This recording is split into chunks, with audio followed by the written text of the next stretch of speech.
केजरीवाल इतना ही ईमानदार होता तो उस दिन इस्तीफा दिया होता जिस दिन ये मार्च में अरेस्ट हुआ था और सबने इस्तीफा मांगा था। तब तो ये कह रहा था मैं जेल से सरकार चलाऊंगा। केजरीवाल एक ऐसा नेता है हिंदुस्तान में जिसने अपने काम पे वोट मांगा था। आपने देखा कोई भी, चाहे वो प्रधानमंत्री हो या कोई भी विपक्ष का जितने भी नेता हो, अगर वो कह दे कि हमने काम किया तो मुझे वोट दो, सिर्फ वो शख्स केजरीवाल था जो पिछले चुनाव में उसने तमाम लोगों को ये कहा कि अगर मैं काम किया हूं तब मुझे वोट देना। न्यूज शॉक देख रहे हैं, मैं हूं सुमित। दिल्ली में अगले साल होने वाले विधानसभा चुनाव से पहले अब सत्येंद्र जैन को भी जमानत मिल चुकी है। इसके अलावा ऐसे तमाम मुद्दे, एक तरफ आतिशी हैं, दूसरी तरफ अरविंद केजरीवाल है। कौन मुख्यमंत्री बनेगा अगले साल जब विधानसभा चुनाव होगा, तो इस पर भी बात करेंगे। किस तरह देख रहे हैं मैम अगले साल विधानसभा चुनाव को दिल्ली में? आतिशी रहेंगी मुख्यमंत्री? देखिए, मुख्यमंत्री कोई भी रहे, मैं तो एज एन एनवायरमेंटलिस्ट ये बात करना चाहती हूँ, क्योंकि हम आज यहाँ एयर पोल्यूशन और यमुना की गंदगी पे बात कर रहे हैं। कोई भी बने, मैं कहती हूँ कोई भी नेता आए, अभिनेता आए, चाहे वो चीफ मिनिस्टर आए, दिल्ली के पोल्यूशन, एयर पोल्यूशन और यमुना की गंदगी, सड़कों पे गंदगी और जो हमारी सेहत पे असर हो रहा है उसको एड्रेस करें। हमें ऐसा नेता चाहिए जो किया हुआ वादा पूरा करे। तो अरविंद केजरीवाल ने वादा पूरा किया है? देखिए, उनका वादा ये था, मैं आज भी एक रिकॉर्डिंग देख रही थी, उन्होंने कहा था कि 2025 से पहले दिल्ली के सभी लोग आमंत्रित हैं कि मेरे साथ आएं और साफ यमुना में गोता लगाएं। 25 तो आ गया, तो जनता तो खड़ी है गोता लगाने को, तो नदी आपकी साफ है नहीं है, इतना वहाँ झाग पड़ रहा है, इतना टॉक्सिक है वो फ्यूम्स, तो वादे निभाए नहीं जा रहे हैं। अरविंद केजरीवाल ने वादे नहीं निभाए? देखिए, मैं ऐसे पॉलिटिकल किसी पार्टी से एसोसिएटेड नहीं हूँ, ठीक है, मैं बड़ी स्टेटमेंट नहीं देना चाहती निभाए या नहीं। हाँ, आप यहीं पे अरविंद केजरीवाल ने वादे निभाए हैं? देखिए, कोई भी गवर्नमेंट हो, जो भी सरकारें हैं, जो 100% वादे निभाती नहीं है, वो कहने के लिए होता है। जैसा कि आपने कई बड़े नेताओं से भी सुना होगा कि ये चुनावी जुमला था और ये वगैरह वगैरह, तो इस तरह से होती। अब रहा सवाल कि ये जो मेन मुद्दा है आपका पॉल्यूशन, तो पॉल्यूशन पे उतनी ही बड़ी जिम्मेदारी आम आदमी की भी होती है, सरकारों की भी होती है, पार्टियों की भी होती है।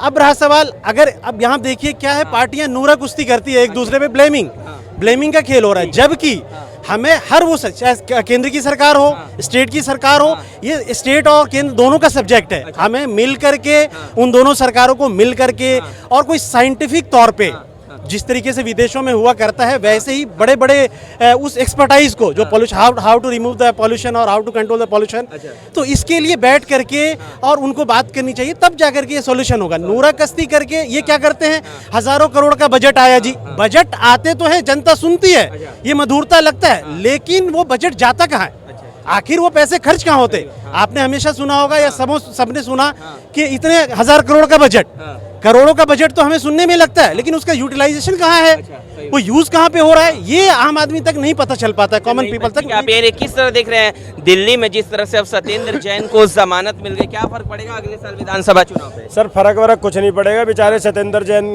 को बहुत बहुत बधाई, बहुत दिनों से जेल में थे। थोड़ा सा खाएंगे पिएंगे, स्वास्थ्य बनाएंगे, इससे इतर और कोई फर्क नहीं पड़ने वाला, क्योंकि फर्क तो आपने देख लिया, केजरीवाल की जमानत से भी हरियाणा में घंटा। सीधा पकड़ो, अरे ये हाथ सीधा रखो ना, चलो ठीक है।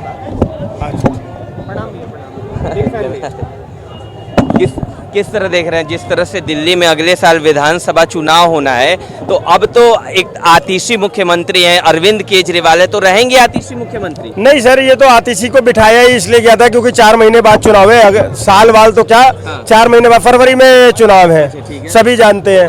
तो उनको बिठाया ही इसलिए गया था कि एक सिंपैथी वोट मिल जाएगी, एक जनता के अंदर में ये हो जाएगा कि देखो मैं कितना ईमानदार था कि मैंने इस्तीफा दे दिया। जबकि जिस दिन मैंने तब भी एक बात बोली थी, आज फिर से बोल रहा हूँ कि अगर केजरीवाल इतना ही ईमानदार होता तो उस दिन इस्तीफा दिया होता जिस दिन ये मार्च में अरेस्ट हुआ था और सबने इस्तीफा मांगा था। तब तो ये कह रहा था मैं जेल से सरकार चलाऊंगा। तब ये चिट्ठियां लिख रहा था जल विभाग को कि किसी को पानी की कमी नहीं होनी चाहिए, और उस चिट्ठी का असर इतना हुआ कि दिल्ली 4 महीने तक पानी के लिए तरसती रही।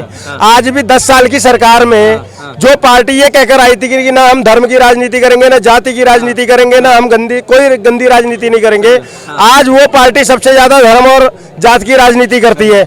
मुस्लिम एरिया में जाती है तो अलग पैम्पलेट बनवाकर अलग मैनिफेस्टो दिखाती है, हिंदू एरिया में आती है तो अलग मैनिफेस्टो होता है, समझ गए।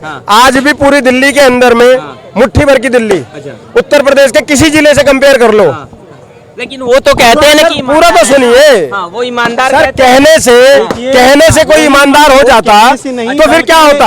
आप एक बात समझिएगा, एक सेकंड सर, एक सेकंड, मैं बार बार एक बात कहता हूँ, ये जो कट्टर ईमानदार वाला शब्द है ना, ये सबसे बड़ा भरमाने वाला शब्द है। क्यों है? या तो व्यक्ति केजरीवाल सिर्फ केजरीवाल ही कह रहा है कि मैं कट्टर ईमानदार हूँ, और कौन कहता है बताओ? और जब केजरीवाल ये कहता है कि मैं कट्टर ईमानदार हूँ, तो मुझे एक बात बताओ, कट्टर ईमानदार होता क्या है? या तो व्यक्ति ईमानदार होता है या बेईमान होता है। अगर उसने एक पैसे की भी बेईमानी करी है, वो बेईमान हो गया ना। और ये जो शराब घोटाला हुआ, या जो शक्तिमान था वही गंगाधर था, ये तो साबित किया ना इन्होंने।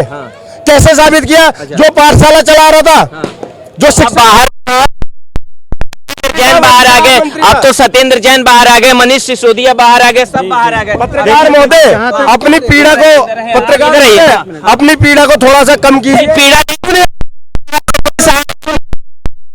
अपनी चपलता कम कीजिए, जवाब लीजिए और पूरा लीजिएगा, बीच में इधर उधर मत जाइएगा। भाई साहब एक सेकंड सुन लो, एक बात हमेशा सुनो, जो ये बाहर आए हैं जमानत पर बाहर आए, रिहा होकर नहीं आए, बाइज्जत बरी नहीं हुए, और जब तक जमानत पर है तब तक अपराधी ही है। इससे इतर कुछ नहीं। जमानत में और रिहाई में फर्क को समझो। अगर नहीं समझ सकते हो तो मुझे जैसे केजरीवाल पता नहीं कौन सी IIT से पढ़कर आया था, ऐसे ही आपकी पत्रकारिता पे शक होता है साहब। वो तो खुश हो रहे हैं अरविंद केजरीवाल जी। देखिए, अगर आपका सवाल था कि सरकार आएगी या नहीं, मैं ना केजरीवाल का हिमायती हूँ ना उस पार्टी से हूँ, लेकिन हकीकत ये है कि केजरीवाल एक ऐसा नेता है हिंदुस्तान में जिसने अपने काम पे वोट मांगा था। आपने देखा, कोई भी, चाहे वो प्रधानमंत्री हो या कोई भी विपक्ष का जितने भी नेता हो, अगर वो कह दे कि हमने काम किया तो मुझे वोट दो, सिर्फ वो शख्स केजरीवाल था जो पिछले चुनाव में उसने तमाम लोगों को ये कहा कि अगर मैं काम किया हूं तब मुझे वोट देना।